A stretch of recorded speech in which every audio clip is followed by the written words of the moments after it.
Hello, Kelly Jensen again with Homesteading Hints, and as you can see, I'm going to be checking my bees. So I've got my bee outfit on. I've got a couple of hives. I've got one right here. This is my hive that I've had for it's going on its 7th season now. Actually, it's been through 6 winters, and we have never had a die off from it. And knock on wood, of course. But last year I was able to get 4 swarms that I caught from it. One of them I have on another hive that we'll check as well, but this is one I'm going to show you on the video. We'll be doing a check on it. We'll be adding, if we need to, we're going to add a super, which I think we probably will. I'm just guessing that they're probably producing real well and are going to need some room. So I'm going to add this super likely to it, but also kind of do a check. My bees are caught from a wild swarm that I caught actually at my workplace at Lare, and in a swarm trap that I had built, and I put it in the trees in the the apple trees in the back, and ended up catching a swarm there. And I've caught several swarms since then as well, but this one has been the only one that's had the longevity enough to continue on. One thing I will tell you, that I don't mess much with my hives. I mean, before humans came along, the bees pretty much lived on their own as they would. So I kind of try and let them be as much as possible. I have not checked the 2 bottom boxes, which are called the hive bodies. I have not checked those in probably 5 years, and I probably will continue to leave them alone and let them do with that what they want. The only things I go in and mess with are the supers, when I get the honey out of them in the fall, and when I add them, like say now or in a couple of months if I add another one again or something like that. But otherwise, it's hands off for me.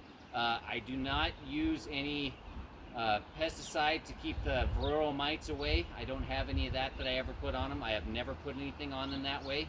I don't surplus feed them in the winter time. I leave them an extra box. So one of the supers that's on there, the third one actually, is pretty much all of theirs. I will watch and make sure that they have enough that way, and I will let them go into the winter with that extra super. So I don't follow the rules that a lot of the beekeepers do, but I actually allow them to keep a pretty large share, because actually the whole purpose of the bees for me is to pollinate all of my vegetable crops and my orchard and things like that, and just to have them around and have them continue to, do what bees do. So they're a lot of fun, but they are also, this group happens to be extremely ornery. They're rather mean, actually. So I don't do anything with the hive without putting my gear on, because they will sting you. Yeah, they don't care who I am or what I am, and that doesn't matter to them. They're going to try and sting me. So I always go in with this stuff on, and usually have to go in fairly quickly, get the job done, and get away, just to not rile them up too much.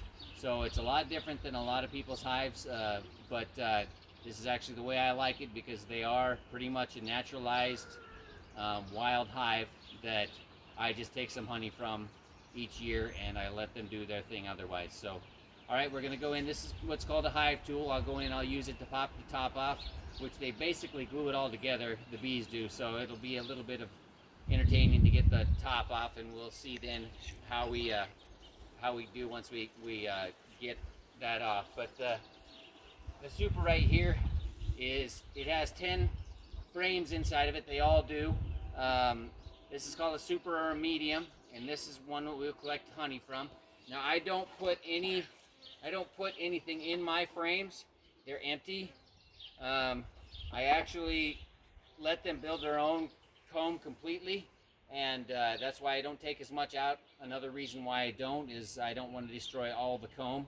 But when we take it out, we usually take all of the wax with it and everything, and then we'll squeeze the honey out basically in the colander and let it drip through a colander.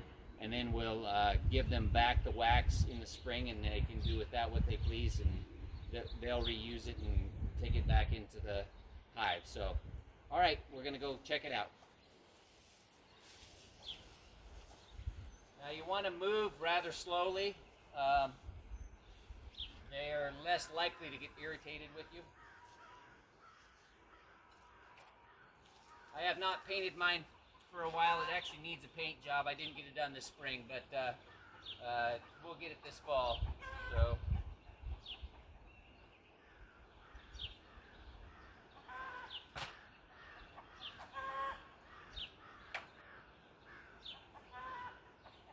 And this is your outer cover. As you can see, there are some bees on it. And this is the inner cover.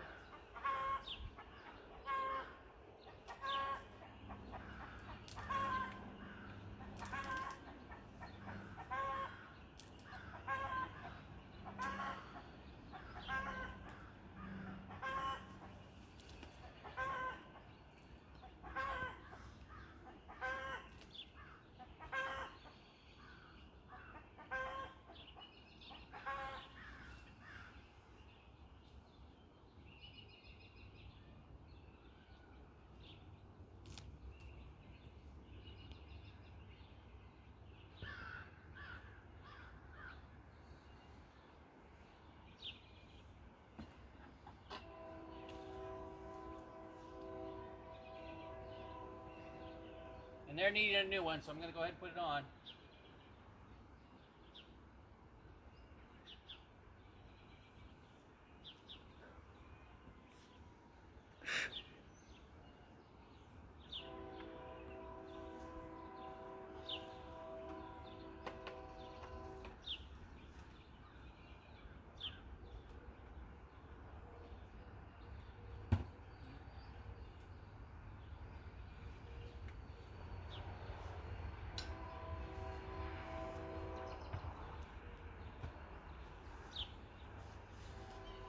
As you can see, they're a little irritated at me. I did get stung once on the shoulder already, so went right through my gear.